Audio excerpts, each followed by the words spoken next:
Morning everyone, आप सभी का आपके अपने YouTube चैनल दिव्यांग क्लासेस मैथ्स स्पेशल में मोस्ट वेलकम है। तो प्यारे बच्चों, आज का ये सेशन हमारा बहुत ही इंपॉर्टेंट होने वाला है क्योंकि 10th CBSE और 10th ICSE बोर्ड की अपकमिंग एग्जाम 2026 के रिगार्डिंग रियल नंबर्स जो चैप्टर है उसका एक कंप्लीट वन शॉट जो इंपॉर्टेंट क्वेश्चन है वो आपको यहाँ पे देखने को मिलेंगे। तो प्यारे बच्चों, जितने भी CBSE और ICSE बोर्ड के स्टूडेंट्स हैं वो एक बार एटलीस्ट है ना इस एक कंप्लीट वीडियो को जरूर एनालाइज करें, क्योंकि ये वो क्वेश्चंस होंगे जो आपके CBSE PYQs में भी आपको बेसिकली यहां से देखने को मिलेंगे एंड CBSE का जो अपकमिंग पेपर है 2026 सेशन में उसमें भी यहां से क्वेश्चन आएंगे।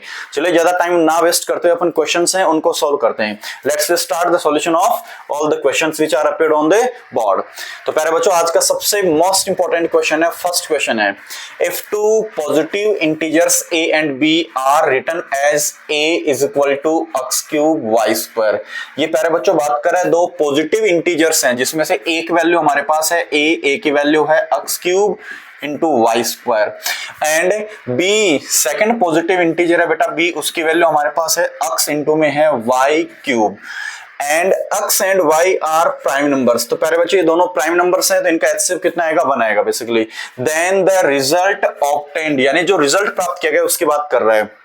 Then the result obtained by dividing the product of the positive integers, यानी वो रिजल्ट जिसको रिसीव किया गया, ऑब्टेन किया गया, किसको किया गया है, the product of positive integers। बेटा प्रोडक्ट ऑफ पॉजिटिव इंटीजर्स क्या होगा, अगर एक पॉजिटिव इंटीजर a है दूसरा b है तो दोनों का प्रोडक्ट क्या होगा, a अपॉन b।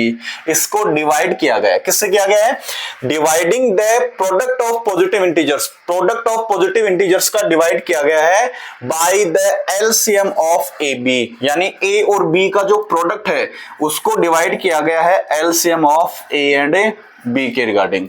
तो ये जो आंसर आएगा वो हमें फाइंड करके बताना है। प्यारे बच्चों, सबसे पहले ए की वैल्यू कितनी है बेटा, आप बोलोगे सर यहाँ ए की वैल्यू है X cube into Y square, into में फिर बोलोगे सर बी की वैल्यू कितनी है, तो यहां से बोलोगे बी की वैल्यू सर हमें क्वेश्चन में गिवन है X Y cube upon LCM of A B. अब प्यारे बच्चों, किन्हीं भी दो क्वांटिटीज का जो एलसीएम आता है प्राइम फैक्टर के केस में क्या आता है, एलसीएम में मैंने क्या बताया था हमेशा, प्रोडक्ट ऑफ मैक्सिमम पावर्स। आपको देखनी है मैक्सिमम पावर्स, तो आप बोलोगे सर यहाँ x की पावर 1 है, यहाँ x की पावर 3 है, तो मैक्सिमम पावर कितनी आ गई बेटा, x की पावर 3। फिर बोलोगे सर y में देखेंगे तो यहाँ y की पावर 2 है, यहाँ 3 है, तो बेटा मैक्सिमम पावर कितनी है, y की पावर 3 आ जाएगा। तो एलसीएम में आपको क्या देखना है, x की भी मैक्सिमम पावर 3 राइट करनी है और b की भी मैक्सिमम पावर यानी y की मैक्सिमम पावर आपको क्या राइट करनी है, 3 राइट करनी है। तो उस कंडीशन में जो मेरा आंसर बनेगा, यहां देखो इस x क्यूब से x क्यूब क्या हो जाएगा, कैंसिल आउट हो जाएगा, इस y क्यूब से ये y क्यूब कैंसिल आउट हो जाएगा। डेटा मेरे पास आ गया y स्क्वायर इंटू मैक्स आ गया, जिसको मैं ये भी राइट कर सकता हूं x इंटू में क्या हो जाएगा, y स्क्वायर हो जाएगा, correct. So the answer of first question will be x y square. तो it's a very important question बेटा, 2026 के रिगार्डिंग ऐसा कोई भी क्वेश्चन एग्जाम में आ सकता है। चलिए उसके बाद में अपन सोल्व करेंगे सेकंड क्वेश्चन को। तो पहले इसका आंसर है रेज करते हैं, उसके बाद में सेकंड क्वेश्चन की तरफ अपन क्या करते हैं, मूव करते हैं, करेक्ट। ओके तो ये बहुत ही मोस्ट इंपोर्टेंट क्वेश्चंस का कलेक्शन है रियल नंबर्स के रिगार्डिंग, और एग्जाम में 100% क्वेश्चन यहीं से आपको देखने को मिलेगा। तो इस एक लेंथी जो लेक्चर होगा हमारा, इसको अच्छी तरीके से आपको एनालाइज करना है। Let's we start question second, if the HCF of 85 and 153। पहले बच्चों क्वेश्चन में बात कर रहा है HCF ऑफ 85 एंड किसकी कर रहा है, 153 की कर रहा है। तो यहां देखो बेटा हमें 85 का प्राइम फैक्टर करना है एंड सेकंड जो डेटा मेरे पास है वो है 153, उसका प्राइम फैक्टर करना है। सबसे पहले लास्ट यूनिट डिजिट 5 आ रहा है, तो बेसिकली ये नंबर है 5 से डिविजिबल होगी। अगर इसको 5 से डिवाइड करूंगा तो ये 17 टाइम जाएगा, ये 17 से करेंगे तो 1 टाइम जाएगा। अब प्यारे बच्चों यहाँ देखो यूनिट डिजिट ऑड नंबर आ रहा है, तो बेसिकली 2 से तो डिवाइड होगा नहीं, 3 से करेंगे तो 3 से डिवाइड हो जाएगा, क्योंकि नंबर ऑफ डिजिट्स का सम कितना आ रहा है इसमें, 9 आ रहा है। तो 3 से डिवाइड करेंगे या जाएगा 5, 3 1 जा 3, फिर अगर लास्ट में 5 और 1 को ऐड करेंगे 6 आएगा, ये भी 3 से डिविजिबल होगा, तो 3 से करेंगे तो बेटा 17 आ जाएगा, इसको करेंगे तो ये भी 17 आ जाएगा। यानी यहां से अगर मैं बोल दूं HCF ऑफ 5 HCF ऑफ अगर मैं बात कर दूं 85,153 तो उसकी वैल्यू कितनी आएगी। HCF में बेटा क्या बताया, कॉमन फैक्टर बताया, कॉमन क्वांटिटी। तो कॉमन क्वांटिटी देखो 5 यहां पर है बट यहां पे नहीं है तो 5 HCF नहीं होगा। 3 इसमें है 3 इसमें नहीं है तो ये भी नहीं होगा। अब 17 यहां है 17 यहां है तो बोलोगे सर कॉमन क्वांटिटी क्या आ रहा है, 7 आ रहा है, यानी दोनों नंबर्स का बेसिक जो HCF आएगा वो कितना आ जाएगा, 17 आ जाएगा। फिर आगे क्वेश्चन बोल रहे हैं if the HCF of 85 and 153 is expressible in the form 85 and -153, यानी इन दोनों डेटा का जो HCF है वो इस फॉर्मेट में लिखा जाएगा। यानी मैं यहां से ये बोल सकता हूं कि HCF ऑफ 85 एंड 153 की वैल्यू है वो क्या लिखी जा रही है, वो यहां पे मेंशन करी जा रही है 85 एंड माइनस में हो जाएगा 153, तो ये वैल्यू किसके इक्वल है, 17। क्यों लिखा बेटा, क्योंकि ये HCF तो हमने बेसिकली निकाला है। फिर क्वेश्चन में बोल रहा है कि इस डेटा को आप ऐसा भी लिख सकते हो, HCF ऑफ 85 एंड 153 को ये भी इस फॉर्म में राइट किया जाएगा, तो आपने इसको ऐसा राइट कर दिया। फिर then the value of n, क्योंकि ये भी HCF है और ये भी HCF है तो दोनों इक्वल हो जाएंगे ऐसे। अब n की वैल्यू कैसे निकालेंगे बेटा, इस नेगेटिव क्वांटिटी को साइड में ट्रांसफर करेंगे तो 85 n इज इक्वल टू कितना हो जाएगा, 17 ऑलवेज पॉजिटिव था, ये इस डायरेक्शन में आके पॉजिटिव हो जाएगा। तो यहां से 85 n का डेटा अगर अपन कैलकुलेट करेंगे तो नेट डेटा क्या हो जाएगा, ऐड हो जाएगा। इसको अपन ऐड करेंगे तो यहां से तो वैल्यू आ जाएगी 10, फिर उसके बाद में 5 1 6 और 1 हो जाएगा 7, फिर हो जाएगा 1 170 हो जाएगा। यहां से बेटा n की वैल्यू निकालेंगे तो 170 अपॉन में आ जाएगा 85 को डिवाइड करेंगे तो कितने टाइम जाएगा, 2 टाइम्स, यानी इस क्वेश्चन में जो n का डेटा मेरे पास आएगा वो कितना आ जाएगा, 2 आ जाएगा। So the value of n will be 2। तो प्यारे बच्चों ये भी बहुत मोस्ट इंपॉर्टेंट क्वेश्चन है, कुछ नहीं करना है, बेसिकली इन दोनों का HCF निकालना है, HCF की वैल्यू उसके इक्वल कर दो। तो दोनों का HCF 17 आया, 17 को इसके इक्वल कर दिया, इस डेटा को इस साइड में लेके आ गए, दोनों ऐड हो गए, फिर ये मल्टीप्लाई में था, इस साइड में डिवाइड में आ गया, डिवाइड किया तो 2 टाइम्स डिवाइड हो गया, तो n की वैल्यू यहां से कितनी आ गई, 2 आ गई। चलिए अब अपन थर्ड क्वेश्चन की तरफ मूव करते हैं, इसके आंसर को इरेज करते हैं। अगर आपको रिक्वायरमेंट है आंसर की तो आप स्क्रीनशॉट लेके रख सकते हो उसको फ्यूचर में, ठीक है। चलो अब अपन सोल्व करेंगे क्वेश्चन नंबर थर्ड, तो पहले इसको इरेज करते हैं, उसके बाद में चलेंगे क्वेश्चन नंबर थर्ड की डायरेक्शन में। तो ये बेटा आज का जो लेक्चर होगा ना, ये बहुत ही मोस्ट इंपॉर्टेंट क्वेश्चंस का लेक्चर होगा, थोड़ा सा लेंथी होगा, ये लेक्चर लंबा चलेगा आज। तो आप हर एक क्वेश्चन को अच्छी तरीके से एनालाइज करना, सो दैट 26 के एग्जाम में रियल नंबर्स में आपको इस वीडियो के अलावा किसी दूसरे अदर फॉर्मेट में या कहीं दूसरे प्लेटफॉर्म पर जाने की आपको रिक्वायरमेंट ही नहीं होगी। चलिए उसके बाद में स्टार्ट करते हैं question number third. Let P be a prime number, the sum of its factors.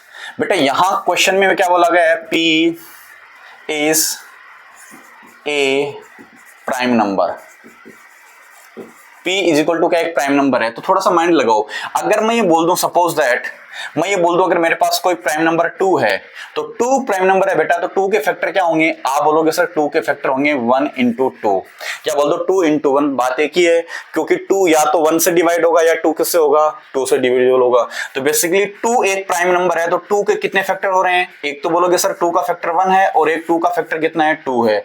तो सिमिलरली मैं ये बोल सकता हूं अगर मेरे पास कोई प्राइम नंबर बेसिकली क्या है, P है, तो किसी प्राइम नंबर P के 2 फैक्टर होंगे, एक फैक्टर तो 1 होगा एंड सेकंड ऑलवेज क्या होगा, P होगा। जैसे 2 का फैक्टर 2 है, 3 का फैक्टर 3 होगा, वैसे P का फैक्टर एक तो 1 हो जाएगा और एक P का फैक्टर कितना हो जाएगा, 2 हो जाएगा। बेसिकली 2 फैक्टर आ गए, यानी किसी प्राइम नंबर के अगर मैं फैक्टर की बात करूंगा तो 2 फैक्टर कौन कौन से हो जाएंगे, एक तो 1 हो जाएगा, दूसरा क्या हो जाएगा, P हो जाएगा। जैसे 2 के 2 प्राइम फैक्टर हो गए, एक तो 1 हो गया, एक 1 हो गया, 2 हो गया। ऐसे में बोल दो 3 के कितने प्राइम फैक्टर होंगे, 3 के फैक्टर कितने होंगे, तो एक तो 1 हो जाएगा और एक कितना हो जाएगा, 3 हो जाएगा, ना फैक्टर की बात कर रहा हूं मैं, ठीक है। Let P be a prime number, the sum of its factors. बेटा इनके फैक्टर्स का सम पूछा गया है। अब इनके फैक्टर्स का सम, जैसे 2 एक प्राइम नंबर है, उनके फैक्टर्स का सम क्या होगा, दोनों को ऐड कर देंगे तो 1 प्लस 2 यानी कितना आ जाएगा, 3 आ जाएगा। अगर 3 के 2 फैक्टर्स हैं, इनके फैक्टर्स का सम करेंगे तो 1 प्लस 3 यानी कितना आ जाएगा, 4 आ जाएगा।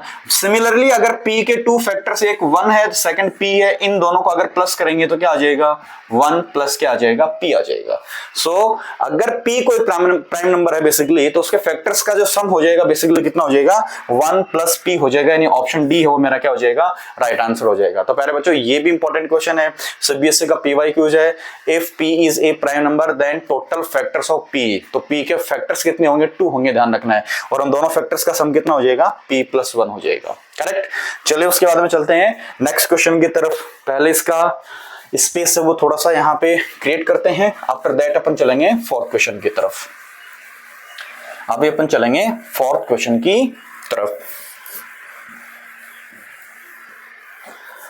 अब प्यारे बच्चों देखो क्वेश्चन नंबर 4 क्या है। क्वेश्चन नंबर 4 है, ये भी इंपॉर्टेंट क्वेश्चन है, ध्यान रखना है। It's a very important question, correct. It's also a very very most important question and it's also a very very most important question. Now the question 4 is saying to us a is equal to 2 की power 2 into 3x। a हमारे पास कोई quantity है जिसकी value है 2 की power 2 into 3 की power x, comma b is equal to, b is also another quantity and b की जो वैल्यू मेरे पास आ रही है वो आ रही है 2 का square into 3 into 5 and c, और यहाँ पर बच्चों c की जो वैल्यू मेरे पास आ रही है 2 का स्क्वायर इंटू 3 इंटू 7 एंड ये c का डेटा है and LCM of ABC is equal to 3780। यानी प्यारे बच्चों यहाँ क्वेश्चन की अगर मैं बात करूं, LCM of A comma B comma C is equal to, हमें क्वेश्चन में गिवन है 3780, then x is equal to, यहाँ से हमें अननोन वैल्यू x है वो फाइंड करना है। प्यारे बच्चों एक बात बताओ, एबीसी जो 3 क्वांटिटीज मुझे क्वेश्चन में अब वो मेंशन कर रखी हैं, इनका एलसीएम इसी के इक्विवेलेंट करेंगे अपन यहाँ पे। तो इन क्वांटिटीज का अगर अपन एलसीएम देखते हैं, अगर मैं ये बोल दूं एबीसी का अगर मैं एलसीएम निकालूंगा तो एलसीएम कैसे फाइंड करते हैं। प्राइम फैक्टर केस में एलसीएम का फॉर्मूला क्या बताया था, प्रोडक्ट ऑफ मैक्सिमम पावर्स। आप तीनों नंबर्स में देख लो जो मैक्सिमम पावर्स हैं उनका प्रोडक्ट कर लो। सपोज दैट यहां आपने देखा 2 की पावर 2, यहां भी 2 की पावर 2, यहां भी 2 की पावर 2, तो बोलोगे सर 2 की मैक्सिमम पावर तो 2 ही आ रही है, करेक्ट। आप फिर देखोगे सर 3 की पावर x है, 3 की पावर 1 है, 3 की पावर 1 है, तो यहां भी अपन ये बोलेंगे कि मैक्सिमम पावर कितनी होगी भाई, x ही माना जाएगा, क्योंकि यहां 1 है यहां 1 है, तो हो सकता है कि x की वैल्यू 1 हो, यहां पे डिपेंड करेगा x पे, हो सकता है x की वैल्यू 2 हो सकता है x की वैल्यू 3 हो, करेक्ट। तो यहां पे ये अपन बोलेंगे तो 3 की पावर x हो जाएगा। फिर अगर मैं बात करूंगा 5, तो 5 की बोलोगे सर यहां तो पावर है ही नहीं, यानी 0 है, यहां बोलोगे सर पावर 1 है, यहां बोलोगे सर नहीं है, तो मैक्सिमम पावर तो 1 आ ही गया ना 5 वन टाइम।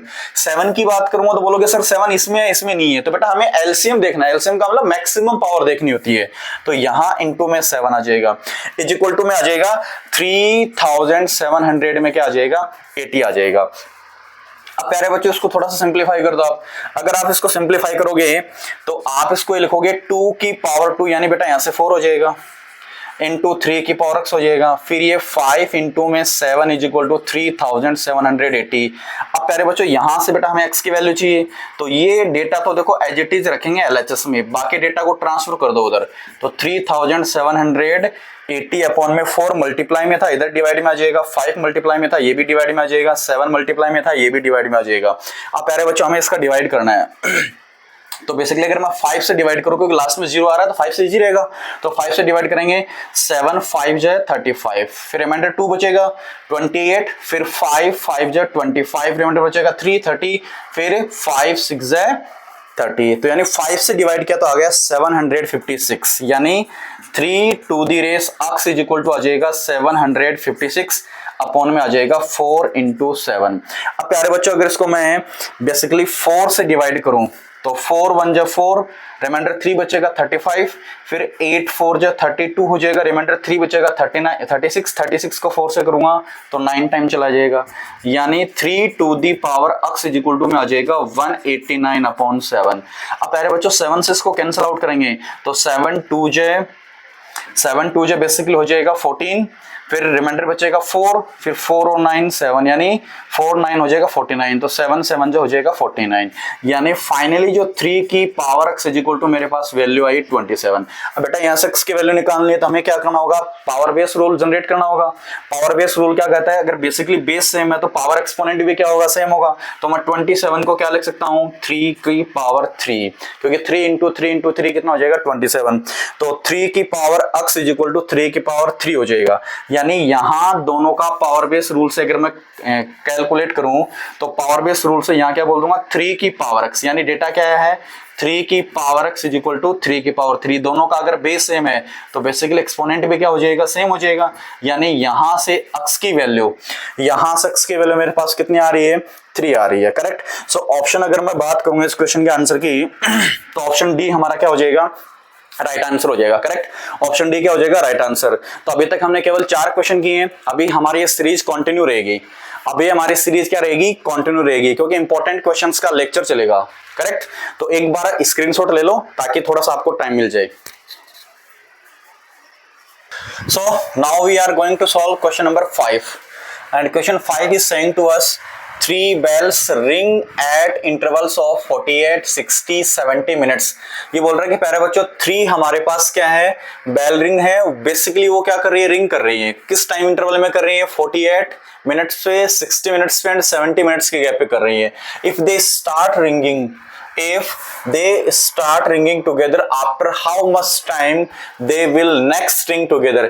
यदि वो तीनों बेसिकली बेल्स हैं एक साथ रिंग करती हैं, तो क्वेश्चन में बोला गया है कितने मिनट्स बाद में वो तीनों एक साथ दोबारा से रिंग करेंगी। तो बेटा जब भी ऐसा क्वेश्चन आ जाए कि 3 बेल्स हैं वो एक पर्टिकुलर टाइम के बाद में एक साथ रिंग करने का कॉन्सेप्ट का जब क्वेश्चन आएगा, तो उस टाइप के क्वेश्चंस में क्या लिया जाएगा। बेसिकली ये तो सिंपली है कि जैसे फर्स्ट बेल है वो 48 मिनट्स पे क्या कर रही, रिंग कर रही है, सेकंड बेल है 60 पे कर रही है, थर्ड जो बेल है वो 72 मिनट पे कर रही है। तो बेटा अब थर्ड जो बेल है वो 72 मिनट से पहले रिंग नहीं कर पाएगी, सेकंड है वो 60 से पहले नहीं कर पाएगी, फर्स्ट 48 से नहीं कर पाएगी। इसका मतलब है जो डेटा आएगा वो क्या आएगा, इनसे तो लेस नहीं आएगा, इनसे मैक्स ही आएगा। अब तीनों से मैक्स का मतलब वहां पे क्या आएगा, एलसीएम का केस ले जाएगा। तो जब भी 3 बेल्स एक साथ रिंग करती हैं, ऐसा कोई भी कॉन्सेप्ट आएगा, उस कॉन्सेप्ट में हमेशा क्या लिया जाएगा, उनका एलसीएम लिया जाएगा। करेक्ट, तो यहां लिखेंगे 3 bells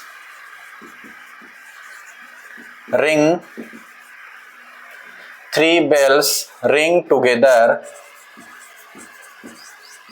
is equal to LCM of, इन तीनों क्वांटिटीज का बेटा एलसीएम आ जाएगा, 48 मिनट्स, 60 मिनट्स एंड 72 मिनट्स। अब या आप प्राइम फैक्टराइजेशन करके निकाल दो, या एलसीएम निकालने का डायरेक्ट मैंने आपको एक मेथड बता रखा है कि सबसे पहले तीनों नंबर्स को यहाँ पे शो करेंगे, तो 48 आ जाएगा, 60 आ जाएगा, 72 आ जाएगा। एट फर्स्ट प्राइम फैक्टर में सबसे पहले 2 से डिवाइड करेंगे, तो 2 से डिवाइड किया, इसको डिवाइड करेंगे 24 टाइम जाएगा, इसको करेंगे 30 टाइम जाएगा, इसको करेंगे 36 टाइम जाएगा। फिर इसको 2 से डिवाइड करेंगे, ये 12 टाइम होगा, इसको करेंगे 15 टाइम, इसको करेंगे 18 टाइम। अगेन फिर 2 से डिवाइड करेंगे तो ये 6 टाइम होगा, 15 में डिवाइडेशन नहीं होगा तो एज इट इज पुट कर देंगे, 18 में करेंगे तो 9 टाइम्स। फिर इसको अगर 2 टाइम्स डिवाइड करेंगे तो 3 टाइम्स जाएगा, 15 एज इट इज, फिर 9 एज इट इज। अब प्यारे बच्चों ये 3 से डिविजिबल होगा, 3 से करेंगे तो 1 आ जाएगा, फिर 5 आ जाएगा, 3 आ जाएगा। अगेन 3 से करेंगे तो 1 आ जाएगा, 5 आ जाएगा, 1 आ जाएगा। फाइनली अगर मैं 5 से करूंगा तो 1 आ जाएगा, 1 आ जाएगा, 1 आ जाएगा। यानी फाइनली जो हमारे पास डेटा आ रहा है 1 1 के रिगार्डिंग आ रहा है। तो यहां जो मेरे पास एलसीएम बन के आएगा वो एलसीएम क्या आ जाएगा, 2 × 2 4, 4 2 8, 8 2 16। तो बेटा 16 तो ये हो गया, फिर इंटू 3 यानी कितना हो जाएगा, 9 हो जाएगा, और इंटू में कौन आ जाएगा, 5। यानी इसको मैं सोल्व करूंगा, 16 5 जो कितना हो जाएगा 80, इंटू में कितना हो जाएगा 9, 80 को 9 से मल्टीप्लाई करेंगे तो कितना हो जाएगा 9 8 72। यानी तीनों जो बेल्स है बेसिकली 720 मिनट्स के बाद में क्या करेंगे, रिंग करेंगे। तो जब भी ऐसा क्वेश्चन आएगा जिसमें 3 बेल्स एक साथ रिंग कर रही है, उस टाइप के क्वेश्चन में ऑलवेज अपन क्या लेके चलेंगे, एलसीएम लेके चलेंगे। So the answer of first question will be option D, after 720 minutes the 3 bells ring together in the given condition. Okay, चलिए तो फर्स्ट का आंसर ऑलरेडी हमारा कंप्लीट हो चुका है, बस ऐसे क्वेश्चन में एलसीएम लिया जाएगा, ये आपको थोड़ा सा ध्यान में रखना है। अब अपन सोल्व करेंगे क्वेश्चन नंबर 6 को। तो ऐसा क्वेश्चन भी बेटा पेपर में कई बार आ जाता है, ऐसा क्वेश्चन भी पूछ लेते हैं। तो चलिए क्वेश्चन नंबर 6 है, उस पर डिस्कशन अपन करेंगे अभी। तो बेटा ये जो रियल नंबर्स का ये जो 1 शॉर्ट लेक्चर आप लोग देख पा रहे हैं ना, बहुत ही इंपॉर्टेंट है, और इसे मैक्सिमम स्टूडेंट्स के साथ में आपको शेयर करना है, क्योंकि जो बच्चा ऑनलाइन कोर्स परचेज नहीं कर पाता, या जो बच्चा रेगुलरली कंसिस्टेंसी के साथ में क्लासेस अटेंड नहीं कर पाता, उस टाइप के बच्चों के लिए बहुत ही फ्रूटफुल रिजल्ट रहेगा यहाँ से अपकमिंग एग्जाम में। ठीक है, चलिए अब क्वेश्चन सेकंड क्या है, हमें एक नंबर बेसिकली गिवन है जो प्राइम फैक्टराइजेशन केस में दे रखी है, 7 × 11 × 13 इंटू 15 प्लस में 15। अब प्यारे बच्चों इज ए, ये कैसे नंबर है, ए ऑप्शन बोल रहा है कंपोजिट नंबर है, बी ऑप्शन बोल रहे हैं होल नंबर, सी बोल रहे हैं प्राइम नंबर, डी बोल रहा है बोथ ए एंड बी, यानी कंपोजिट नंबर भी है एंड होल नंबर भी है। तो इस क्वेश्चन को देखो जब सोल्व करेंगे तो मुझे एक चीज समझ में आ रही है भाई, फर्स्ट स्टेप है ना, फर्स्ट टर्म यहां तक पूरी मानी जाएगी, ये सेकंड टर्म मानी जाएगी। इन दोनों में अगर मैं देखूं तो 15 यहां से कॉमन आ रहा है, दोनों में एग्जिस्ट कर रहा है, तो मैंने यहां से 15 कॉमन लिया, तो ये वैल्यू आ गई 7 × 11 इंटू में 13। सेम।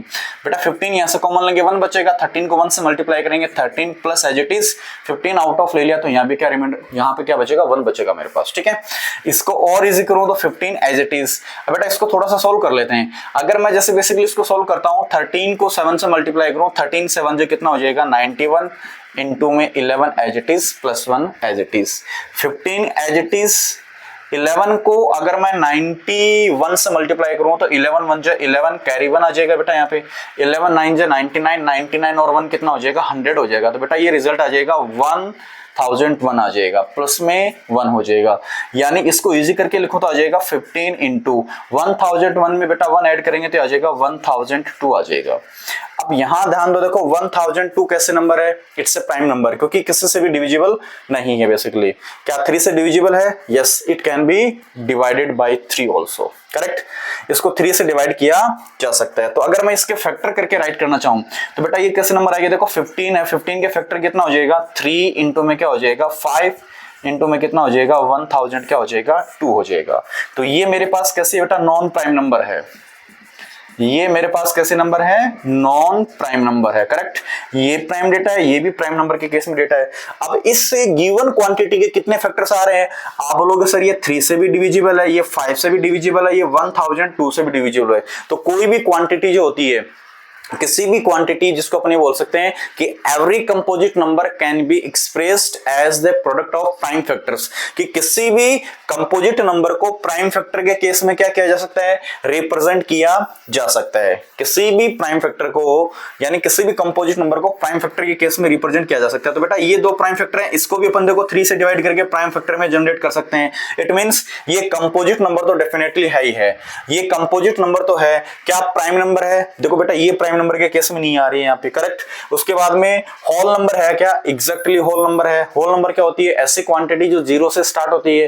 तो ये वैल्यू 0 से काफी बड़ी आ रही है, एक इंटीजर डेटा टाइप का मुझे देखने को मिल रहा है। तो ये जो नंबर है वो बेसिकली क्या है बेटा, इस नंबर को क्या बोला जाएगा, इसको मैथ्स में कंपोजिट नंबर तो काउंट किया जाएगा, क्योंकि कंपोजिट नंबर का डेटा क्या होता है, इसकी डेफिनेशन क्या होती है, every composite number can be expressed as the product of its prime factor.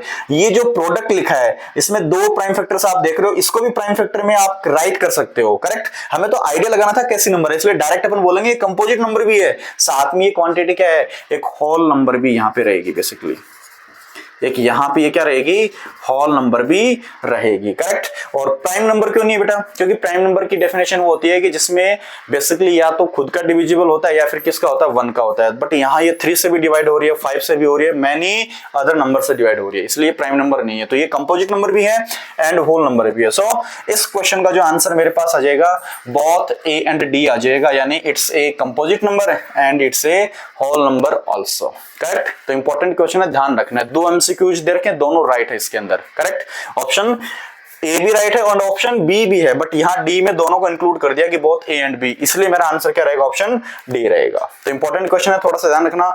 चलिए उसके बाद में चलते हैं नेक्स्ट क्वेश्चन की तरफ। सीबीएसई का पीवाईक्यू जो 2021 का जो फर्स्ट टर्म पेपर हुआ था, टर्म फर्स्ट में, उसमें ये क्वेश्चन इंक्लूड किया गया है। करेक्ट, तो चलिए अभी देखते हैं इस क्वेश्चन का सॉल्यूशन। तो ये क्वेश्चन बेटा बहुत ही इंपॉर्टेंट है, बार बार बोलता हूं, ये लेक्चर तुम लोगों के लिए बहुत ही मोस्ट फ्रूटफुल रहेगा जब एग्जाम देने आप लोग जाओगे, सीबीएसई के पेपर को ओपन करने बैठोगे। रियल नंबर्स का हर एक क्वेश्चन आपको यहीं से आपको नजर आएगा। करेक्ट, चलिए क्वेश्चन नंबर देखो 7 है, जो 7 के क्वेश्चन की बात करें। If A and B are 2 coprime number. अब बेटा को प्राइम नंबर्स कौन सी होती है, any mathematical numbers which HCF is always 1। ऐसी कोई भी 2 नंबर्स जिन दोनों का HCF हमेशा कितना आ रहा है 1 आ रहा है, उनको क्या बोला जाएगा, को प्राइम नंबर। सपोज दैट अगर मेरे पास है ना यहाँ a की वैल्यू में 2 ले लो एंड b की वैल्यू क्या ले लो 3, तो 2 और 3 2 ऐसे नंबर्स हैं कि दोनों का HCF हमेशा मैथ्स में कितना लिखा जाएगा 1 लिखा जाएगा। तो a और b दोनों क्या है, को प्राइम नंबर है। करेक्ट, फिर ये बोल रहा है if a and b are 2 coprime numbers then a cube and b cube are. अब बेटा देखो a एंड b अगर को प्राइम नंबर है तो दोनों का HCF 1 आ जाएगा, इसलिए ए भी प्राइम नंबर ले ली और बी भी मैंने क्या ले ली, प्राइम नंबर ले लिया। करेक्ट, यहां बात कर रहा है a cube and b cube, तो सबसे पहले मैं बात करूंगा ए क्यूब। अब ए क्यूब क्या बेटा, ए की वैल्यू 2 है तो आप बोल दोगे सर 2 का क्यूब कितना आ जाएगा, 8 आ जाएगा। फिर अगर मैं बात करूंगा बी का क्यूब तो बोलोगे सर बी की वैल्यू जब 3 है तो बी का क्यूब करेंगे तो 3 का भी क्यूब कर देंगे, तो 3 का क्यूब कितना हो जाएगा 27 हो जाएगा। करेक्ट, अब हमें बोल रहा है कि a cube and b cube are. अब ये कैसे नंबर है बेटा, ध्यान दो, देखो 8 और 27। फर्स्ट पॉइंट तो ये, अगर मैं HCF ऑफ 8 एंड 27 की बात करूंगा, दोनों का HCF लूंगा तो कितना आएगा 1। क्यों? क्योंकि बेटा ये इवन नंबर है और ये क्या है, ऑड नंबर है। तो इवन नंबर और ऑड नंबर में कॉमन फैक्टर हमेशा क्या आएगा, 1 आएगा। तो अगर ए और बी दोनों क्या है, को प्राइम नंबर है, तो then a cube and b cube also will be a coprime number. Correct?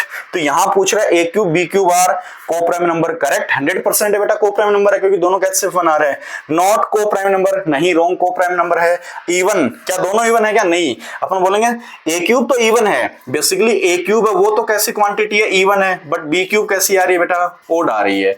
इसका मतलब ये भी ऑप्शन नहीं होगा, क्योंकि इवन है, एक ओड भी तो है साथ में।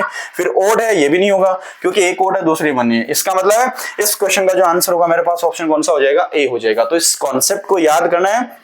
If A and B are two co-prime numbers, then A cube and B cube also will be a co-prime number. Correct? Important question है, थोड़ा सा इसको सेव कर लीजिएगा बेटा माइंड में। चलिए उसके बाद में चलते हैं नेक्स्ट क्वेश्चन की तरफ। क्वेश्चन नंबर 8 है, CBSE 2023 के पेपर में आया, बहुत ही मोस्ट इंपोर्टेंट क्वेश्चन है। इसको जस्ट अभी सोल्व करेंगे। चलिए यहां से थोड़ा सा स्पेस है वो क्रिएट करते हैं, फिर यहां पे आंसर अपन राइट लिखेंगे इसका। ठीक है, तो यहां से कर देता हूं मैं इस पर्टिकुलर स्पेस को, थोड़ा सा यहां से इरेज करते हैं अपन। चलिए उसके बाद में नेक्स्ट में आओ। अब बेटा क्वेश्चन है the ratio of LCM to HCF। बेटा रेशियो लेना है, और किसका लेना है, LCM का। किसके साथ में लेना है, HCF के साथ में। यानी हमें रेशियो का मीन्स है एक डेटा तो न्यूमरेटर में लिखा जाएगा, एक डेटा किस में लिखा जाएगा, डिनोमिनेटर में। तो LCM का रेशियो किससे चाहिए हमें, HCF से। यही तो बात है ना, ratio of LCM। Of LCM यानी ऑफ का पॉइंट है वो इंडिकेट करेगा कहां पे, न्यूमरेटर केस में, और HCF का कहां इंडिकेट होगा, डिनोमिनेटर केस में। तो the ratio of LCM upward में आएगा, HCF डाउनवर्ड में आएगा, of the least composite number. अब प्यारे बच्चों, प्रीवियस लेक्चर्स जो मैंने अपलोड कर रखे उसमें मैंने आपको बता रखा है least composite number. Composite number क्या होती है, any mathematical quantity which have more than 2 factor. ऐसी कोई भी क्वांटिटी जिसके 2 से ज्यादा फैक्टर होते हैं। जैसे 1 का 1 फैक्टर होता है, 2 का 1 और 2 2 होते हैं, 3 का 1 और 3 2 होते हैं, लेकिन 4 का 4 1 से भी डिवाइड है, 4 2 से भी डिवाइड है, 4 4 से भी है। तो सबसे स्मॉलेस्ट लीस्ट कंपोजिट नंबर जो मैथ्स में आती है वो कौन सी आती है, वो आती है 4। एक तो 4 हो जाएगी। एंड लीस्ट प्राइम नंबर, सबसे स्मॉलेस्ट प्राइम नंबर मैथ्स में कौन सी होती है बेटा, 2 होती है। 3 भी प्राइम नंबर है, क्योंकि 3 से डिविजिबल होगा, 1 से होगा, 2 से होगा और 1 से होगा। तो लिस्ट की बात कर रहा है, तो लिस्ट प्राइम नंबर क्या होगी, 2। यानी क्वेश्चन में बोल रहा है रेशियो फाइंड करना है किसका, LCM of least composite number and least prime number. यानी इन दोनों नंबर का LCM और इन दोनों नंबर के HCF, इन दोनों नंबर के HCF का जो रेशियो आएगा वो हमें फाइंड करना है। अब आपको पता है प्यारे बच्चों, HCF 4 और 2 में कॉमन क्या फैक्टर है, 2 को भी डिवाइड करेगा, 2 4 को भी करेगा, तो डायरेक्टली यहाँ पे 2 आ जाएगा। एलसीएम की बात करूंगा 4 और 2 का, तो एलसीएम क्या होगा, वो ग्रेटेस्ट नंबर होगी जो 2 से भी डिविजिबल होगी और 4 से भी होगी। तो 4 ही वो नंबर होगा जो 2 से भी डिवाइड होगा, किससे होगा, 4 से। या डायरेक्ट आप निकाल सकते हो, ये क्वेश्चन आपको है ना डिटेल्स में बताने की जरूरत नहीं है शायद। तो एलसीएम 4 और 2 कितना आ जाएगा, 4। एचसीएफ 4 और 2 कितना आ जाएगा, 2। तो 4/2 को सोल्व करूंगा तो डायरेक्ट आंसर कितना आ जाएगा, 2 आ जाएगा। अब बेटा इसमें क्या पूछा है, रेशियो में पूछा है, तो मैं 2 को ये भी तो लिख सकता हूं ना 2/1, और 2/1 को क्या लिख सकते हैं, 2:1 लिख सकते हैं। करेक्ट। तो उस कंडीशन में इस क्वेश्चन का जो आंसर हो जाएगा वो कौन सा हो जाएगा, ऑप्शन बी, वो क्या हो जाएगा, राइट आंसर हो जाएगा। बोलो कोई डाउट है यहाँ तक किसी को। चलिए उसके बाद में नेक्स्ट क्वेश्चन है 9 का। It's a very important question, it's a very important question. अब अपन इसका सॉल्यूशन निकालेंगे क्वेश्चन नंबर 9 का। तो प्यारे बच्चों, ये वीडियो आप लोगों के लिए बहुत ही मोस्ट इंपोर्टेंट है। ये लेक्चर है ना, ये लेक्चर ये रियल नंबर्स को पूरा डिफाइन करेगा। सीबीएसई में आने वाला क्वेश्चंस, अपन जो क्वेश्चंस यहाँ पे लिख रहे हैं बेसिकली उनसे ही मैच होगा। उस पेपर वाले सेम डे को आप एनालाइज करके देख लीजिएगा। चलिए अब क्वेश्चन नंबर करते हैं 9 का। The LCM of 2 prime numbers P and Q where P greater than Q। देखो बेटा सबसे पहली बात है, दो नंबर्स हैं, एक P है दूसरी Q है। बोल रहा है P ग्रेटर देन Q, यानी P क्या हो गई, ग्रेटेस्ट नंबर होगी, Q क्या होगी, स्मॉलेस्ट नंबर होगी। Where P greater than Q is 221, यानी ये बात कर रहा है LCM of P and Q। दो नंबर्स हैं जिनका एलसीएम कितना आ रहा है, 221 आ रहा है। Then the value of then the value of, यानी यहाँ बेटा लैंग्वेज क्या लिखी हुई है, ये थोड़ी सी रीज हो चुकी है यहाँ पे, मैं लिख देता हूँ दोबारा से, देन द वैल्यू ऑफ, फिर हमें वैल्यू फाइंड करनी है 3p माइनस क्यू की वैल्यू क्या आएगी। तो पहले बेटा हमें p का पता होना चाहिए, फिर हमें q का। जब तक p और q की वैल्यू हमारे पास फाइंड आउट नहीं होगी तब तक अपन इनका सब्ट्रैक्शन रिजल्ट फाइंड आउट नहीं कर सकते। तो एक चीज मुझे यहां से समझ में आ रही है, एलसीएम ऑफ pq बेटा कितना गिवन है 221, तो अपन इसके फैक्टर कर सकते हैं बेटा। यहां से 221 को अगर मैं सबसे पहले डिवाइड करता हूं तो 2 से डिविजिबल है नहीं है। डिजिट्स का सम कितना आ रहा है 2 2 4 और 1 5 आ रहा है, 3 से भी नहीं है, फिर 4 से भी नहीं है, 5 से भी नहीं है, 6 से भी नहीं है, 7 से भी नहीं है। अगर मैं सबसे पहले इसको डिवाइड करता हूं तो देखो मुझे जहां तक आइडिया सबसे पहले 13 से डिविजिबल है, क्योंकि 13 से डिवाइड करोगे 13 1 जा 13 आएगा, रिमाइंडर आपका बचेगा, उसके बाद में 9 और 1 हो जाएगा 91, और 13 7 जा कितना हो जाएगा 91, यानी 13 से 221 डिविजिबल होगा, कितने टाइम्स होगा 17 टाइम, फिर 17 को डिवाइड करूंगा 17 से 1 टाइम। यानी अगर मैं ये लिखना चाहूं कि एलसीएम ऑफ पीक्यू की वैल्यू आई है 221, क्वेश्चन में गिवन है, और 221 को फैक्टर करके मैं लिखना चाहूं तो क्या लिख सकता हूं 3 into 17 लिख सकता हूं। अब प्यारे बच्चों यहाँ पे दो वैल्यू का प्रोडक्ट आ रहा है, करेक्ट, दो वैल्यू का प्रोडक्ट आ रहा है, जिसमें से एक वैल्यू p होगी, एक वैल्यू q होगी। अब p 13 भी हो सकता है, 17 भी हो सकता है, लेकिन कौन सा डेटा होगा एग्जैक्ट, उसके लिए देखो ये बोला गया p ग्रेटर देन q है, p की वैल्यू q से ग्रेटेस्ट होगी, तो 13 17 में से ग्रेटेस्ट वैल्यू कौन है 17 है, तो बोलोगे सर ये तो p हो जाएगा, और ये डेटा क्या हो जाएगा q हो जाएगा। तो p की वैल्यू 17 है, q की वैल्यू 13 है। आंसर में क्या पूछ रहे हैं, then the value of 3p minus q, so 3p minus Q. तो बेटा यहाँ 3 इंटू p की वैल्यू, p की वैल्यू कितनी बेटा यहाँ पे 17, रिप्लेस कर दो, माइनस q की वैल्यू कितनी है 13, तो 13 3 जो हो जाएगा 3 इंटू 17 हो जाएगा 51, माइनस में 13 हो जाएगा। बेटा 51 में से 13 अगर माइनस करोगे तो ये वैल्यू आपके पास आ जाएगी 38। So the value of 3p minus q, so the value of 3p minus q will be 38, यानी ऑप्शन सी है वो मेरा क्या हो जाएगा राइट आंसर हो जाएगा। तो ये बहुत ही इंपॉर्टेंट क्वेश्चंस का वन शॉट लेक्चर चल रहा है, थोड़ा सा बेटा लेंथी होगा, लेकिन ये सब आप लोगों के लिए कर रहा हूं क्योंकि मैं ये चाह रहा हूं एग्जाम में सीबीएसई 2026 आईसीएसई 2026 का बोर्ड पेपर जो आएगा उसमें आप लोग एक भी ऐसा क्वेश्चन उस समय पेपर में नहीं देखो कि ये क्वेश्चन आप लोगों ने कभी सॉल्व किया ही नहीं होगा। हर एक क्वेश्चन हमारे इस बोर्ड से आपको देखने को मिलेगा। तो एक बार फटाफट स्क्रीनशॉट ले लीजिए, उसके बाद में आगे अपन स्टार्ट करते हैं। Okay, now we are going to discussion on the most important part of assertion reason related. तो प्यारे बच्चों अब अपन 4 क्वेश्चंस करेंगे असर्शन रीजन के, रियल नंबर से रिलेटेड। अगर कोई क्वेश्चन असर्शन रीजन का आएगा तो बेसिकली इस टाइप का पूछा जाएगा एग्जाम में। अब असर्शन रीजन के मैंने यहाँ पे चारों ऑप्शंस नहीं लिखे, मैं डायरेक्ट आंसर लिखूंगा। ऑप्शंस बेटा आपको पता है, फर्स्ट ऑप्शन क्या कहता है, फर्स्ट ऑप्शन ऑलवेज बोलता है assertion is true and reason is true also, and reason is the correct explanation of assertion. Second जो ऑप्शन होता है वो क्या होता है, assertion is true, reason is also true, but reason is not the correct explanation of assertion. And option third क्या लिखा हुआ है, assertion is true but reason is false.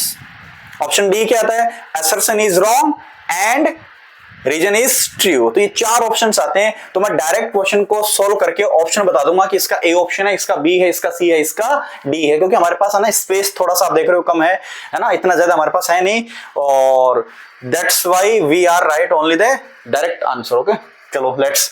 बेटा क्वेश्चन नंबर 10 में असर्शन बोल रहे हैं 5 इज ए रैशनल नंबर। बिल्कुल करेक्ट है, क्योंकि बेटा हमें पता है कोई भी जो रैशनल नंबर बेसिकली होती है, कोई भी रैशनल नंबर है उसकी डेफिनेशन क्या होती है, any mathematical number which can be represent in p upon q form. ऐसी कोई भी नंबर जिसको मैथ्स में p अपॉन q फॉर्मेट में राइट किया जा सके, and q can not be zero, q कभी भी जीरो नहीं हो सकता है।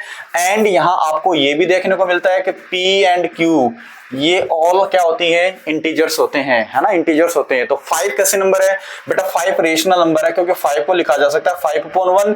यहां देखो 5 भी क्या है, 5 भी आपका क्या है जेड है, और 1 भी आपका क्या है जेड है। तो ये मान के चलो असर्शन हमारा ट्रू है। अब मैं बात करता हूं रीजन की। रीजन क्या देखो, The square roots of all positive integers are irrational. The square roots यानी प्यारे बच्चों हमें स्क्वायर रूट फाइंड करना है of all positive integers. Positive का मीन्स बेटा क्या होता है? प्लस इंटीजर्स यानी कंप्लीट नंबर। प्लस की कंप्लीट नंबर जैसे मान लो आपने लिख लिया 2, या आपने पॉजिटिव इंटीजर ले लिया 3, या आपने पॉजिटिव इंटीजर ले लिया 4। अब इनका स्क्वायर रूट है, वो रीजन क्या बोल रहे हैं कि उनका स्क्वायर रूट है ऑलवेज क्या आता है? इरेशनल आता है। तो अगर मैं ये मान के चलो, मान लो कि पॉजिटिव इंटीजर मेरे पास 2 है, तो 2 का स्क्वायर रूट बेटा क्या आएगा? √2 आएगा। कंप्लीट वैल्यू फाइंड नहीं कर सकते, और √2 कैसी क्वांटिटी है? इरेशनल। तो इरेशनल है। अब आप बोल दो कि सर इरेशनल आ रहा है, यही ऑप्शन में क्वेश्चन में दिया गया है, इसका ये राइट है? नहीं, आगे भी तो चेक करके देखें। अगर √3 की बात करूंगा तो √3 का डेटा क्या आएगा बेटा? √3 आएगा। तो √3 भी कैसी क्वांटिटी है? इरेशनल है। लेकिन जैसे बेटा मैं 4 का रूट निकालूंगा, 4 का स्क्वायर रूट कितना आएगा? पॉजिटिव केस में लिखा जाएगा स्क्वायर रूट ऑलवेज। तो 4 का रूट कितना आ रहा है? 2 आ रहा है। अब बेटा 2 इरेशनल है या रेशनल है? आप बोलोगे सर 2 तो क्या है? रेशनल क्वांटिटी है, क्योंकि इसको लिखा जाएगा 2/1 के केस में लिखा जाएगा। अब 2 भी क्या है? इंटीजर है, 1 भी इंटीजर है, और 1 नॉट इक्वल टू 0 है। सिमिलरली अगर मैं बोल दूं 9 का स्क्वायर रूट कितना आएगा, तो बोलोगे सर 3 आएगा। सिमिलरली अपन बोल देंगे 16 का रूट कितना आएगा? 4 आएगा। सिमिलरली 25 भी पॉजिटिव इंटीजर है, उसका स्क्वायर रूट कितना आएगा? 5 आएगा। तो बेटा ये भी मैथ्स में रेशनल क्वांटिटी है, ये भी रेशनल है, ये भी रेशनल है, और 2 भी रेशनल है। तो अगर मैं बोल दूं कोई पॉजिटिव इंटीजर्स है, तो उसका स्क्वायर रूट बेटा क्या हो सकता है? उसका इरेशनल भी हो सकता है और रेशनल भी हो सकता है, दोनों नेचर का हो सकता है। तो ये मैंडेटरी नहीं है कि square root of all positive integers are irrational. It's not true, यानी असर्शन ट्रू है बट रीजन क्या है? फॉल्स है। तो किस टाइप के ऑप्शन में आता है? Assertion is true and reason is false. तो आप लोग ऑलवेज देखते हो कि ऑप्शन जो सी आता है, ऑप्शन सी जो आता है उसमें हमेशा बोला जाता है असर्शन ट्रू है बट रीजन जो हमारा वो क्या होता है? फॉल्स होता है। तो फर्स्ट क्वेश्चन का जो राइट आंसर होगा क्या हो जाएगा? Option C, assertion is true and reason is false. Correct. चलते हैं उसके बाद में एंटर होते हैं क्वेश्चन नंबर 11 की डायरेक्शन में चलते हैं। एक बार यहां से क्लियर करते हैं, फिर यहां पे इसके आंसर के बारे में डिस्कशन करेंगे। तो प्यारे बच्चों असर्शन रीजन के भी 4 क्वेश्चन लिए हमने। ये इसलिए करवा रहा हूं ताकि एग्जाम में अगर असर्शन रीजन का कोई क्वेश्चन आ जाए तो आपको कहीं पे कोई डाउट ना हो। That's why we are doing the solution of assertion region questions also correct in this video। तो क्वेश्चन नंबर 11 देखो क्या है? assertion A है the product। बेटा प्रोडक्ट का मींस होता है मल्टीप्लाई। प्रोडक्ट का मींस मल्टीप्लाई। किन किन का मल्टीप्लाई? 5 + √3, यानी 5 + √3 का मल्टीप्लाई। एंड किसके साथ में है? 2 - √3 के साथ में है। Is an irrational number. इसका मल्टीप्लाई क्या है कि रेशनल नंबर आ रहा है कि नहीं आ रहा, चेक करके देख लेते हैं। बेसिकली है ना, एक बार चेक कर लेते हैं। और वैसे अपने को आइडिया है कि ये कैसी क्वांटिटी है बेटा? रेशनल। ये कैसी है? इरेशनल। तो रेशनल प्लस इरेशनल कैसी आती है? Irrational quantity. ये भी कैसी है? रेशनल माइनस इरेशनल कैसी है? इरेशनल। अब दो इरेशनल का मल्टीप्लाई देखो क्या होता है? वो मल्टीप्लाई बेटा रेशनल भी हो सकता है, इरेशनल भी हो सकता है। करेक्ट। एक बार मल्टीप्लाई करके देख लेते हैं। चलो इनको मल्टीप्लाई करेंगे तो कैसे करेंगे? फर्स्ट फैक्टर के फर्स्ट डेटा को सेकंड फैक्टर के फर्स्ट के साथ, फर्स्ट को फर्स्ट के साथ, तो 5 × 2 = 10। फर्स्ट को सेकंड के साथ, तो 5 को √3 से करेंगे माइनस के 5 √3। फिर सेकंड को फर्स्ट के साथ, √3 को 2 से मल्टीप्लाई करेंगे तो प्लस के √2 √3 हो जाएगा। फिर सेकंड को सेकंड के साथ, √3 को माइनस √3 से करेंगे तो क्या आ जाएगा? माइनस √3 का हो जाएगा स्क्वायर। तो ये 10 एज इट इज। माइनस के 5 √3 है, प्लस के 2 है बेटा। -5 प्लस के 2 तो क्या लेफ्ट रहेगा? -3 √3 बचेगा यहाँ पे value.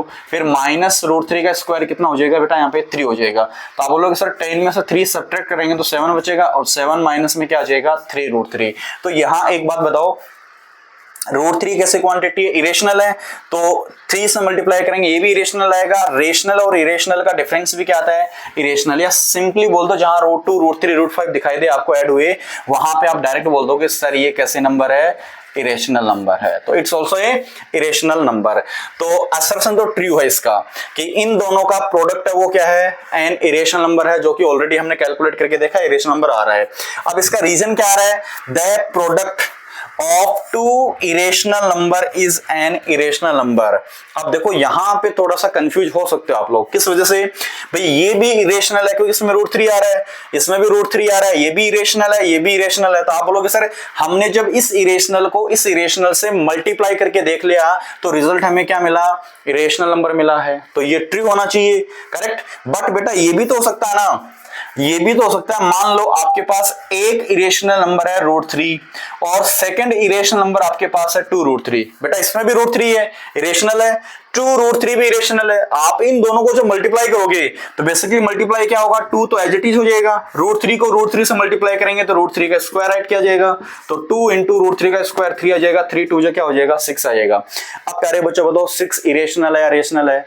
6 is a rational quantity. It means it's not mandatory that always the product of two irrational number is always a irrational quantity. दो irrational number का product बेटा irrational हो भी सकता है and नहीं भी हो सकता है, यानी वो rational भी हो सकता है and irrational भी हो सकता है। It means assertion यहाँ पे ट्रू था बट रीजन यहाँ पे क्या है बेटा? फॉल्स है। तो किस ऑप्शन में आता है assertion is true and region is false? Option C जो होता है ऑलवेज हमें इंडिकेट करता है, ऑप्शन जो सी आंसर होता है इसमें हमेशा बेटा ये लिखा हुआ आता है कि assertion true but reason is false. तो इस क्वेश्चन का आंसर भी क्या हो जाएगा? ऑप्शन सी हो जाएगा। तो प्यारे बच्चों बहुत ही इंपॉर्टेंट क्वेश्चन है, इनकी प्रैक्टिस आपको अच्छे से करनी है। चलिए उसके बाद में चलते हैं नेक्स्ट क्वेश्चन यानी क्वेश्चन नंबर 12 की डायरेक्शन में चलते हैं। पहले इसको इरेज करते हैं फिर क्वेश्चन नंबर 12 की डायरेक्शन में चलते हैं। ओके तो ये बहुत ही इंपॉर्टेंट क्वेश्चन है और जो बच्चा इस पूरे वीडियो को एकदम अच्छे से या इस लेक्चर को अच्छे से एनालाइज कर लेगा, गारंटी के साथ बोल रहा हूं रियल नंबर्स के चैप्टर में उसको कहीं से कुछ भी एक्स्ट्रा रीड या प्रैक्टिस करने की रिक्वायरमेंट नहीं होगी, करेक्ट। चलिए उसके बाद में चलते हैं क्वेश्चन नंबर 12 के साथ में। 12 का क्वेश्चन है, असर्शन देखो बेटा दे रखा है √2 + √3 इज एन इरेशनल नंबर। अब बेसिक कॉन्सेप्ट देखो क्या है बेटा, √2 प्लस में √3। अब आपको पता है देखो ये कैसी क्वांटिटी है, ये एक इरेशनल है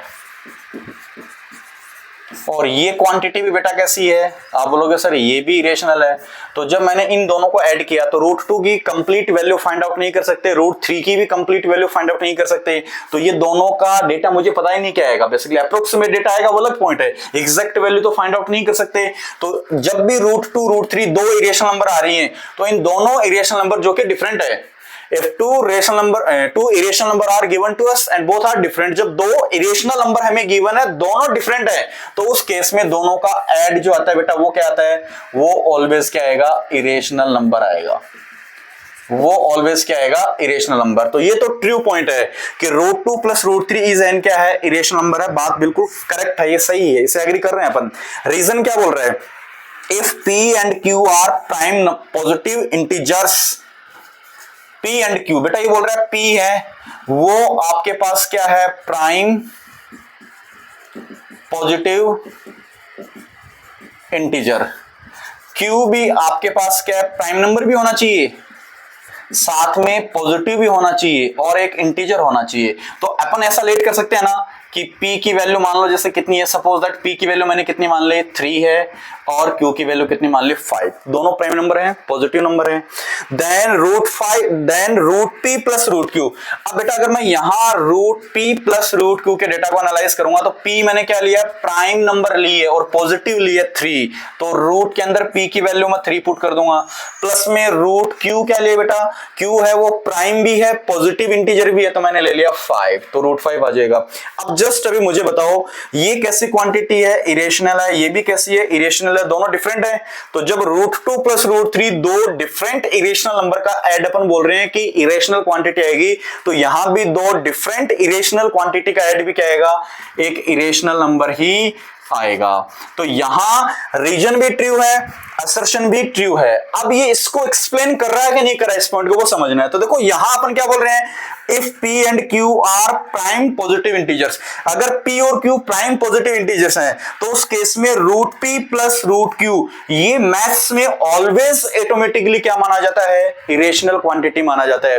अब इसका यूटिलाइज यहां किया गया कि नहीं किया गया? ऑफ कोर्स किया गया। कैसे बेटा? P और Q क्या बोला है? प्राइम पॉजिटिव इंटीजर्स है। तो देखो P की वैल्यू यहां पे कितनी है? 2 है, ये प्राइम पॉजिटिव इंटीजर है, q की वैल्यू भी कितनी है 3 है, ये भी प्राइम पॉजिटिव इंटीजर्स है। तो जब दो प्राइम पॉजिटिव इंटीजर्स के स्क्वायर रूट का इरेशनल होगा तो वही तो कॉन्सेप्ट यहां पे काम में आ रहा है। इसका मतलब असर्शन भी ट्रू है, रीजन भी ट्रू है, reason R is the correct explanation of assertion. यानी इस क्वेश्चन में असर्शन भी ट्रू है, रीजन भी ट्रू है, और रीजन है वो उसकी क्या दे रहा है, राइट एक्सप्लेनेशन दे रहा है। दैट्स व्हाई इस क्वेश्चन का जो मेरा आंसर हो जाएगा वो कौन सा आ जाएगा, जो आपके पेपर में आपको लिखा हुआ मिलता है ऑप्शन ए। ऑप्शन ए बेटा ये इसका राइट आंसर हो जाएगा।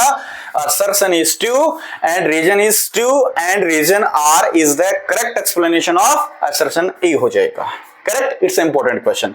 चलिए उसके बाद में एक क्वेश्चन और बचा हमारे पास, असर्शन रीजन का एक क्वेश्चन और है। पहले यहां से इसको थोड़ा सा इरेज करते हैं, उसके बाद में इस पर्टिकुलर स्पेस पे इसका आंसर अपन राइट करेंगे अभी। ओके तो बेटा ये जो लेक्चर है ना बहुत ही ज्यादा हार्ड वर्क मुझे करनी पड़ रही है, काफी ज्यादा हार्ड वर्क है, डेडिकेशन और विल पावर के साथ में इसको मैं अभी शूट कर रहा हूं। और कौन कौन सी प्रॉब्लम फेस करनी पड़ रही है मैं समझ सकता हूं, बट आप लोगों के लिए इसलिए कर रहा हूं सो दैट कोई भी बच्चा अपकमिंग 2026 के बोर्ड एग्जाम में इस चैप्टर से रिलेटेड कोई भी क्वेश्चन सॉल्व नहीं कर पाए, ऐसा नहीं होना चाहिए। तो आप जितने भी आपके फ्रेंड सर्कल में जितने भी स्टूडेंट्स हैं सबके साथ में इस लेक्चर को क्या करोगे, शेयर करोगे। ठीक है, चलिए एक क्वेश्चन बचा उसको देखते हैं। क्वेश्चन नंबर 13 है, असर्शन ए बोल रहा है if HCF of 90 and 144 is equal to 18 then LCM 90, 144 is equal to 720। अब प्यारे बच्चों पहले इसको हमें थोड़ा सा एनालाइज करना पड़ेगा कि करेक्ट आ रहा है रॉन्ग आ रहा है वो देखना पड़ेगा। तो हमें देखो बेटा यहाँ क्वेश्चन में क्या गिवन है, क्वेश्चन में गिवन है HCF of 90, 144 is equal to 18। तो अपन बेटा डायरेक्टली इसके यहां पे फैक्टर करते हैं, 90 के फैक्टर करेंगे तो 90 के फैक्टर कितना हो जाएगा, इसको मैं लिख सकता हूं क्या 2 इंटू 3 का स्क्वायर 9 इंटू में 5। देखो बेटा अभी ये थोड़ा सा ना माइंड कैलकुलेशन है जो आपको भी आनी चाहिए। मुझे ऐसा समझ में आया 90 को मैं लिख सकता हूँ 9 इंटू 10, 10 का फैक्टर हो जाएगा 2 इंटू 5 और 9 को मैं लिख दूंगा 3 का स्क्वायर। तो मैंने डायरेक्ट यहाँ पे ये एनालाइज कर लिया कि 90 का फैक्टर होगा 2 इंटू 3 का स्क्वायर इंटू 5। आफ्टर दैट बेटा उसके बाद में आ रहा है 144। अब 144 का अगर अपन 144 का अगर फैक्टर करेंगे तो आपको पता है देखो ये 18 दोनों को डिवाइड करेगा ना, तो इसमें 18 8 जो बनेगा, ये 18 8 जो कितना हो जाएगा 144 हो जाएगा। तो 18 8 को तो अपन लिख देंगे 2 का क्यूब, करेक्ट, और 18 को अपन लिख देंगे 2 इंटू में 3 का स्क्वायर इज इक्वल टू 18। यानी इसका जब मैंने प्राइम फैक्टर करके लिखा था मेरे पास ये आया 2 की पावर 3 इंटू 2, यानी ये नेट 2 की पावर कितना हो जाएगा 4 आ जाएगा। एक बार मैं आगे वाले स्टेप में इसको एनालाइज कर देता हूं। तो 2 इंटू 3 का स्क्वायर इंटू में 5, फिर ये आ जाएगा बेटा यहाँ पे 2 की पावर 4 हो जाएगा इंटू में 3 का स्क्वायर इज इक्वल टू 18। ये देखो बेटा प्रैक्टिस आप कर लोगे इजीली, है ना, कोई डाउट नहीं आएगा। 90 का फैक्टर ये हो गया, 144 का फैक्टर ये हो गया। अब HCF 18 आ रहा है जो कि बेसिकली आएगा कि नहीं आएगा वो चेक करना है। तो HCF के लिए मैंने आपको क्या बताया था, product of minimum powers. Minimum power देखने इधर 2 की पावर कितनी है 1, इधर कितनी है 4, तो आप बोल दो कि सर 2 आ जाएगा। फिर इधर 3 की पावर 2 है, यहाँ भी 2 है, तो दोनों में 3 की पावर 2 आ जाएगा। फिर यहाँ 5 की पावर 1 है जबकि यहाँ पे 0 है, तो यहाँ पे 5 नहीं आएगा क्योंकि कॉमन भी होना चाहिए। तो HCF आएगा 2 इंटू 3 का स्क्वायर, 2 इंटू 3 का स्क्वायर 9, यानी कितना आ जाएगा 18, और यहाँ पे कितना आ रहा है 18 आ रहा है। इसका मतलब HCF करेक्ट है। और सिंपल सी बात है जब HCF अगले ने करेक्ट दिया तो LCM भी राइट ही आएगा ना। तो ये फर्स्ट तो असर्शन ट्रू है, मान लो ये ट्रू है, आप सोल्व करके देखोगे तो भी ये आएगा। अब बात आती है रीजन की, है ना, रीजन ट्रू है कि नहीं है। तो मुझे देखो एक चीज समझ में आती है, मैंने एक चीज यहाँ पे आपको प्रीवियस लेक्चर में या फिर वीडियो में अपलोड कर दिया था, ये पॉइंट है कि product of numbers is equal to में क्या फंडा होगा HCF इंटू क्या हो जाएगा LCM। Product of numbers equal to क्या फॉर्मूला आता है HCF इंटू LCM। अब प्रोडक्ट ऑफ नंबर्स यानी फर्स्ट नंबर यहाँ पे 90 है इंटू सेकंड नंबर 144 है इज इक्वल टू HCF की वैल्यू आ रही है 18, जस्ट अभी कैलकुलेट करी है, और LCM भी अगर कैलकुलेट करेंगे तो आ जाएगा 720 ही आ जाएगा। अब इसको बेटा हमें क्या करना है, सोल्व करना है एक बार, करेक्ट। तो जब इसको मैं सॉल्व करूंगा, इसको मल्टीप्लाई करेंगे तो ये 0 यूनिट डिजिट में आ जाएगा, फिर 9 को 4 से करेंगे 36 आ जाएगा, कैरी 3 हो जाएगा, 9 4 36 और 3 39 हो जाएगा, कैरी 3 हो जाएगा, 9 1 9 और 3 यानी 12 हो जाएगा, तो 12,960 आ जाएगा। इसको मल्टीप्लाई करेंगे तो बेटा ये आ जाएगा, 18 को 0 से करेंगे 0, 18 2 36 आ जाएगा, कैरी 3 आ जाएगा, फिर 18 7 जो कितना हो जाएगा, 18 7 जो हो जाएगा 126 और 3 कितना हो जाएगा 129। तो यहां आप लोग देखोगे, एनालाइज करोगे, आप किसी भी दो पर्टिकुलर नंबर का प्रोडक्ट कर लो या उनके एचसीएफ और एलसीएम का मल्टीप्लाई करो, दोनों डेटा हमेशा क्या आएंगे, सेम आएंगे। इसका मीन्स क्या है, अगर एचसीएफ ट्रू है, एलसीएम ट्रू है, तो HCF of A B and LCM of A B क्या आ रहा है, एबी आ रहा है ना, ये भी ट्रू है और ये भी ट्रू है। लेकिन एक चीज मुझे बताओ, क्या इसका यहां यूटिलाइज हुआ, क्या नहीं हुआ है, क्योंकि ऊपर वाले पॉइंट में हमने क्या निकाला है, एचसीएफ कैलकुलेट किया है और एलसीएम किया है, करेक्ट, ये हमने बेसिक प्राइम फैक्टराइजेशन से निकाल लिया तो राइट आया है। अब यहां ये ट्रू कॉन्सेप्ट है कि किसी भी दो नंबर्स का प्रोडक्ट है उनके एचसीएफ और एलसीएम के प्रोडक्ट के इक्वल होता है, बट इसका यूटिलाइज यहां कहीं भी नहीं आ रहा है। तो मेरा कहने का पॉइंट क्या, असर्शन भी ट्रू है, रीजन भी ट्रू है, लेकिन रीजन को यहां अप्लाइड नहीं किया गया, यूटिलाइज नहीं किया गया है। दैट्स व्हाई इस क्वेश्चन का जो आंसर क्या होगा, assertion is true and reason is also true, but reason R is not correct explanation. Reason R is not correct explanation. Reason R is not correct explanation of assertion. Reason R is not the correct explanation of assertion A है। तो प्यारे बच्चों, ये chapter first का जो title आप लोग देख पा रहे हो, रियल नंबर्स है, ये रियल नंबर्स का एक बहुत ही इंपॉर्टेंट क्वेश्चंस का वन शॉट लेक्चर वीडियो यहां पे मैं अपने यूट्यूब चैनल दिव्यांग क्लासेस मैथ स्पेशल पे अपलोड करने जा रहा हूं। ऐसे ईच एंड एवरी चैप्टर के most important, most difficult questions का और लेक्चर आपको हर चैप्टर का देखने को मिलेगा। तो आप जल्द से हमारे यूट्यूब चैनल को सब्सक्राइब कर लीजिए और शो दैट अपकमिंग टाइम में आने वाले जितने भी हमारे लेक्चर्स होंगे उनका नोटिफिकेशन ऑलरेडी आपको पहले से ही मिल जाए। इसके लिए बेल आइकन को आपको क्या करना है, प्रेस कर लेना है, सो दैट आप each and every notification receive कर सकते हो। तो प्यारे बच्चों, इस लेक्चर में आज इतना ही, बाकी मिलेंगे नेक्स्ट लेक्चर में कुछ अदर मोस्ट इंपॉर्टेंट चैप्टर के कुछ अदर इंपॉर्टेंट क्वेश्चंस के साथ विद अमेजिंग शॉर्ट ट्रिक्स के साथ। बट अगर ये वीडियो आप लोग कंप्लीटली उसको देख रहे हो और इस वीडियो को देखने के बाद में आपको लग रहा है कि हाँ, कहीं ना कहीं क्वेश्चंस का लेवल है सीबीएसई और आईसीएसई बोर्ड के लेवल का है, एग्जाम में हमारे लिए काफी ज्यादा फ्रूटफुल ये क्वेश्चन रह सकते हैं, तो आप 100% इस YouTube चैनल को सब्सक्राइब जरूर करोगे, ऐसा मेरा मानना है। और आप इस YouTube चैनल के सारे वीडियोस को अपने अदर फ्रेंड सर्कल के साथ में क्या करोगे, शेयर भी करोगे। सो प्यारे बच्चों, आज के लिए इतना काफी है। मिलते हैं नेक्स्ट वीडियो में नई एनर्जी के साथ, नए टॉपिक के साथ, नए क्वेश्चन के साथ। Bye bye, take care.